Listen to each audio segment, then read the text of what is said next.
What if I told you there was once an empire that ruled 3 continents and built eternal roads we still walk today? The story of Rome, its unstoppable rise, its unmatched glory, and finally, its tragic and inevitable fall.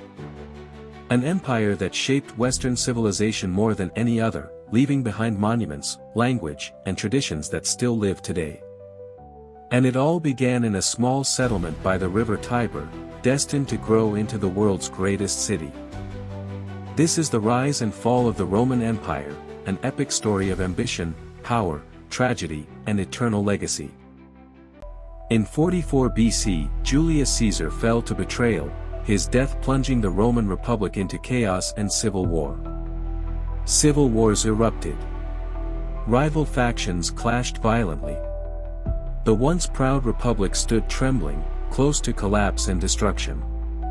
From the ashes, a young man rose, Octavian, Caesar's adopted heir, destined to change Rome forever. In 27 BC, the Senate honored him with a new name, Augustus, the very first emperor of Rome. With Augustus, Rome transformed from a fragile republic into the beating heart of a powerful, unified empire. Legions marched across 3 continents, bearing the eagle standard proudly, spreading Roman might into distant and foreign lands. The army became the sharpened blade of conquest, carving Rome's destiny with iron discipline and unyielding strength. For the people, peace returned at last, after centuries of bloody wars and unending political turmoil. Augustus laid the foundation for a golden age, a prosperity unmatched in the history of mankind. Thus began the rise of an empire, powerful, unyielding, unstoppable, destined to shape the world forever. For nearly 2 centuries, Rome commanded the Mediterranean with unmatched order, stability, and overwhelming strength of legions.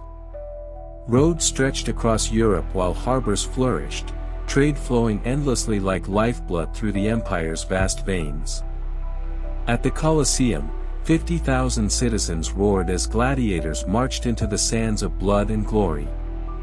Gladiators clashed, wild beasts roared, and the crowd screamed louder still. Rome fed its people with spectacle. But Rome was more than blood. Engineers bent stone and water, creating monuments that still stand today. Bathhouses became the pulse of daily life, where citizens of all classes gathered to talk, relax, and scheme. Temples soared into the skies, marble pillars rising to honor gods watching over Rome's triumphs and fears.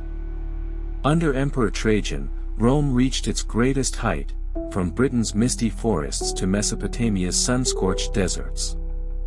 Hadrian built mighty walls, holding back the wild edges of a restless, dangerous world beyond Rome's grasp. In Rome itself, more than 1 million souls thrived in the largest, busiest city on earth. For the wealthy, life meant endless luxury, lavish banquets, marble villas, silver cups overflowing with wine. For farmers, toil and sweat fed the empire, labor keeping the hungry city alive each passing day. Children scratched wax tablets, learning to read, write, and dream of glory in Roman schools. To the world, Rome seemed eternal, unshakable, unstoppable, an empire destined to last forever. But even in its golden age, dark shadows had already begun to gather and spread. Some emperors brought glory. Others, like Nero, stained Rome with cruelty, extravagance, and madness beyond comprehension. Legend says he watched Rome burn, playing his lyre, while blame fell upon the new Christian faith. Christians prayed in catacombs, candles flickering, hunted in shadows, yet their faith grew stronger each day. Persecution failed to destroy them. Instead, it planted deeper roots, making the faith impossible to extinguish. The 3rd century was a storm, 50 years, more than 20 emperors, most murdered by their own. From the north, Germanic tribes pressed against Rome's borders, breaking through defenses that once seemed unshakable. From the east, Persian cavalry thundered across deserts, seizing cities and humiliating Roman emperors in defeat. The economy collapsed. Roman coins turned worthless, and hunger stalked even the proud streets of Rome. Fields lay abandoned, villas deserted. Rome starved within its own borders as chaos deepened further. The Senate lost its voice. Power fractured. Rome's political heart faltered, no longer beating strong. The empire trembled, broken by storms within and without, and the darkest chapter was still ahead. In desperation, Emperor Diocletian divided Rome into east and west, hoping to save what still remained. The Tetrarchy placed 4 emperors upon one throne, a fractured empire ruled by divided power. He strengthened defenses, built walls, fortified borders, and filled the legions with iron discipline again. Then came Constantine, the warrior emperor who marched under a new symbol, a cross of faith. In 313, he legalized Christianity, once hunted, now embraced, transforming the very soul of Rome. He sought a new capital, turning to the Bosphorus Strait, where Europe and Asia collide. In 330, Constantinople was born, marble palaces and mighty walls destined to outlast Rome itself. Here, Christianity flourished, shaping not just the empire, but the very future of the world. The Eastern Empire grew strong, secure behind walls of stone and faith unyielding in strength. But in the West, decay spread unchecked, wealth drained away, armies thinned, and cities crumbled. Rome was now 2 worlds, one rising toward glory, one sinking into shadows of ruin. From the steppes rode the Huns, fierce riders whose coming spread terror like fire across the land. Led by Attila, they struck the empire like thunder, shaking Rome to its crumbling foundations.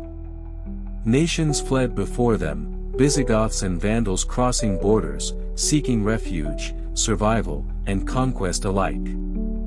In 410, the unthinkable happened. The eternal city itself was breached and mercilessly sacked by invaders. Citizens fled in terror as flames consumed Rome, soldiers plundering golden statues and treasured monuments. The proud eagle of Rome lay shattered in ashes, broken on the streets it once guarded. By 476, the last emperor was a child, Romulus Augustulus, a boy king without real power. Odoacer, a barbarian general, took his crown, ending 1,000 years of Roman rule forever. With his fall, the Western Roman Empire collapsed into history, its throne gone forever. Rome, the eternal city, had fallen, after centuries of power, glory, and ambition unmatched. Yet even in ruin, the story of Rome was not finished, it would live on. In the east, Constantinople shone bright, Rome reborn as Byzantium, destined to endure 1,000 years. Rome's ancient roads stretched across continents, carrying armies, merchants, and ideas, linking distant lands in one vast empire. Its aqueducts carried water for cities, an engineering marvel that still inspires architects and builders today.